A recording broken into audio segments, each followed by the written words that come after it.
Welcome to celebrity fact. Sanjay Dutt को movies में उनके हीरो वाले रोल से ज्यादा उनके नेगेटिव कैरेक्टर की वजह से जाना जाता है। एंड वहीं अगर बात करें उनकी पर्सनल लाइफ की, तो उनकी लाइफ में हमेशा ही अप्स एंड डाउन्स आते रहे। जहां पहले उन्हें नशे की लत लगी हुई थी एंड बाद में उन्हें बॉम्बे बॉम्ब ब्लास्ट केस में अरेस्ट कर लिया गया था। एंड गाइस, कहना गलत नहीं होगा कि उनकी लाइफ भी एक मूवी की तरह है। तो गाइस, आज की इस वीडियो में हम आपको संजय दत्त की लाइफ से जुड़े 25 ऐसे फैक्ट्स बताएंगे जो शायद आपको भी जानने चाहिए, क्योंकि आज की इस वीडियो में आपको पता चलने वाला है कि संजय दत्त को नशे की लत कैसे लगी थी और किस मूवी के सीन में वे रियल में इमोशनल हो गए थे और उन्होंने KGF 2 मूवी किसके कहने पर साइन करी थी। तो गाइस, संजय दत्त की लाइफ से जुड़े ऐसे ही और भी इंटरेस्टिंग फैक्ट्स जानने के लिए भी रिक्वेस्ट कि आप इस वीडियो को एंड तक जरूर देखें।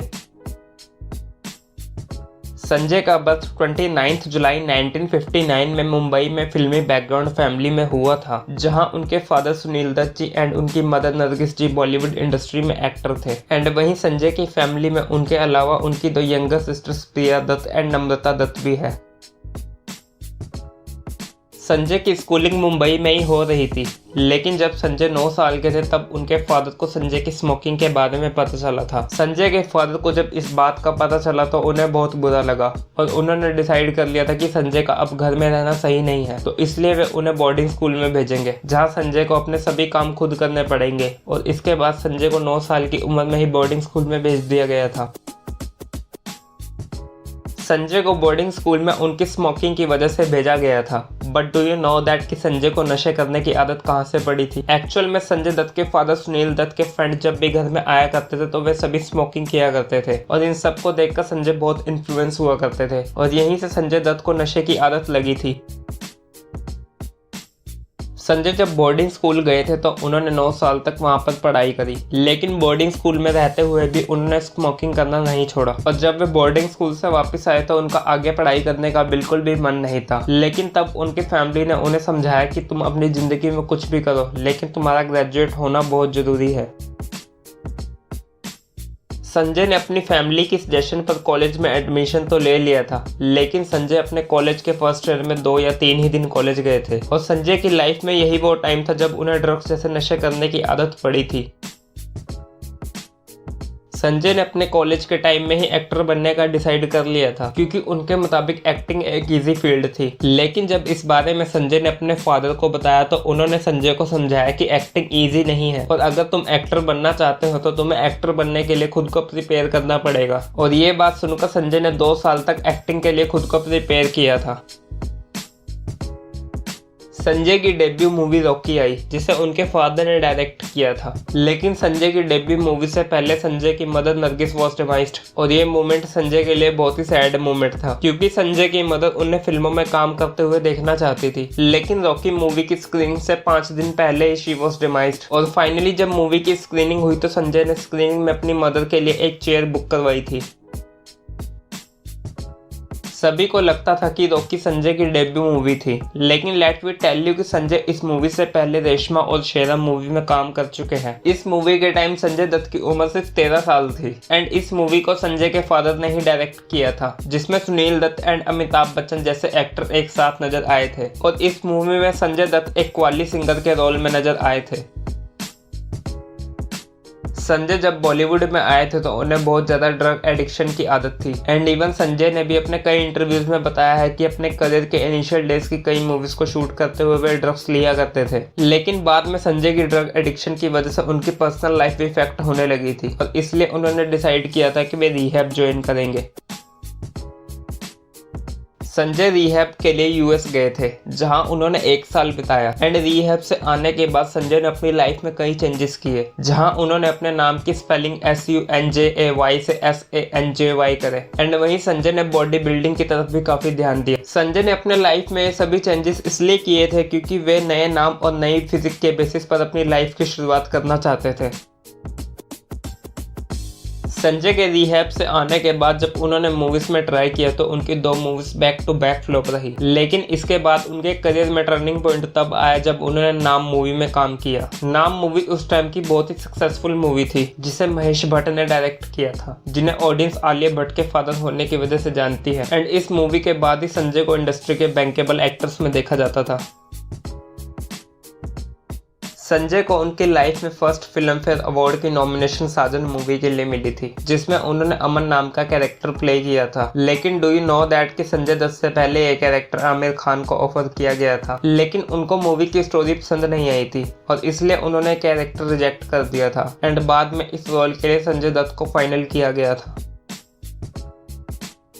1993 में संजय दत्त की लाइफ पूरी तरह से चेंज हो गई थी, क्योंकि इस साल मुंबई बॉम्ब ब्लास्ट केस में संजय दत्त का नाम भी शामिल हुआ था, जहां उस टाइम संजय दत्त के पास गन्स मिली थी एंड इस दौरान लोगों ने उन पर देशद्रोही होने का इल्जाम लगाया था। लेकिन मामला जब कोर्ट में पहुंचा तो संजय ने सिर्फ एक ही बात बोली कि उन्होंने गन्स अपनी सेफ्टी के लिए रखी थी, लेकिन उस टाइम संजय के पास ऑलरेडी 3 लाइसेंस्ड गन्स थी, तो इसलिए कोर्ट ने उनकी बात नहीं मानी और इसलिए उन्हें 1993 में जेल जाना पड़ा। संजय की वास्तव मूवी बहुत ही ज्यादा सक्सेसफुल मूवी है, जिसमें उन्होंने रघु का कैरेक्टर प्ले किया था। लेकिन मूवी में अपने इस कैरेक्टर के लिए संजय ने एल पचिनो की स्कारफेस मूवी से इंस्पिरेशन ली थी और बाद में जब वास्तव मूवी रिलीज हुई तो सभी ने संजय की एक्टिंग की काफी तारीफ करी थी और मूवी के लिए संजय को पहली बार फिल्म फेयर अवार्ड भी दिया गया था। 2000 में संजय की लाइफ में फिर से कंट्रोवर्सी हुई, जहां उनकी और छोटा शकील की एक ऑडियो सबके सामने आई और इस ऑडियो के बाद ये कंफर्म हो गया था कि बाद में भी संजय के अंडरवर्ल्ड डॉन से कनेक्शन रहे थे। संजय दत्त की मुन्ना भाई मूवी के लिए सबसे पहले शाहरुख खान को कास्ट किया गया था और संजय दत्त को जिम्मी शेरगिल वाले रोल के लिए कास्ट किया गया था, लेकिन बाद में शाहरुख की इंजरी की वजह से संजय दत्त को मेन लीड में कास्ट किया गया था। मुन्ना भाई MBBS संजय के करियर की वो मूवी थी जिसमें उन्होंने पहली बार अपने फादर के साथ किसी सीन में काम किया था एंड मूवी के एक सीन में हम देखते हैं कि मुन्ना का फादर उससे बोलता है कि तुमने अपनी माँ को तो बहुत जादू की झप्पी दी है, आज अपने फादर को भी दे दो। एंड ये सीन शूट करते हुए जब डायरेक्टर ने कट बोल दिया था तो संजय और उनके फादर ने तब भी एक दूसरे को नहीं छोड़ा था, क्योंकि रियल लाइफ में भी संजय अपने फादर से ज्यादा अपनी मदर से कनेक्ट थे और इस वजह से इस सीन को शूट करते हुए रियलिटी में इमोशनल हो गए थे। संजय दत्त 2012 में अग्निपथ मूवी में नजर आए थे, जिसमें उन्होंने कांचा चीना का रोल प्ले किया था। लेकिन संजय को जब इस मूवी में साइन किया गया तो वे सन ऑफ सरदार मूवी भी साइन कर चुके थे एंड दोनों मूवीज की शूटिंग सेम टाइम पर शुरू होनी थी, जहां सन ऑफ सरदार मूवी के लिए संजय को लंबे बाल करने थे, लेकिन वहीं अग्निपथ मूवी में उन्हें बाल्ड लुक चाहिए थी, तो इसलिए संजय ने प्रोस्थेटिक मेकअप की हेल्प से अग्निपथ मूवी में बाल्ड लुक दी थी। 2005 की ब्लफ मास्टर मूवी जो कि एक क्राइम मूवी है, जिसके लीड में हमें अभिषेक बच्चन नजर आते हैं, लेकिन इस रोल के लिए मेकर्स ने सबसे पहले संजय दत्त को अप्रोच किया था, लेकिन संजय दत्त ने मूवी डेट्स न होने की वजह से रिजेक्ट कर दी थी। संजू मूवी जो कि संजय दत्त की पर्सनल लाइफ पर बेस्ड मूवी थी, उस मूवी में हमें रणवीर कपूर संजय दत्त का रोल प्ले करते नजर आए थे। लेकिन डू यू नो दैट कि मूवी के प्रोड्यूसर्स इस मूवी में रणवीर सिंह को कास्ट करना चाहते थे, लेकिन संजय दत्त ने ही मेकर्स को रणवीर कपूर का एडवाइस किया था और इसलिए रणवीर कपूर को मूवी में कास्ट किया गया था। 2009 में संजय दत्त ने समाजवादी पार्टी की तरफ से इलेक्शन लड़ने का डिसाइड किया था, लेकिन उस टाइम संजय दत्त को टिकट नहीं मिल पाया था, क्योंकि उस टाइम संजय दत्त पर 1993 बॉम्बे बॉम्ब ब्लास्ट का केस चल रहा था और इसलिए हाई कोर्ट की वजह से उन्हें टिकट नहीं दिया गया था। संजय जब जेल में थे तब उन्हें भी दूसरे कैदियों की तरह जेल में काम करना पड़ता था और इस काम के लिए उन्हें भी पैसे मिलते थे, जहां जेल में रहते हुए संजय ने लगभग 38,000 रुपीज कमाए थे, लेकिन इनमें से काफी पैसे उन्होंने जेल की कैंटीन में ही खर्च कर दिए थे और जब वे जेल से छूटे थे तो उन्होंने 450 रुपीज ही उन पैसों में से बचाए थे।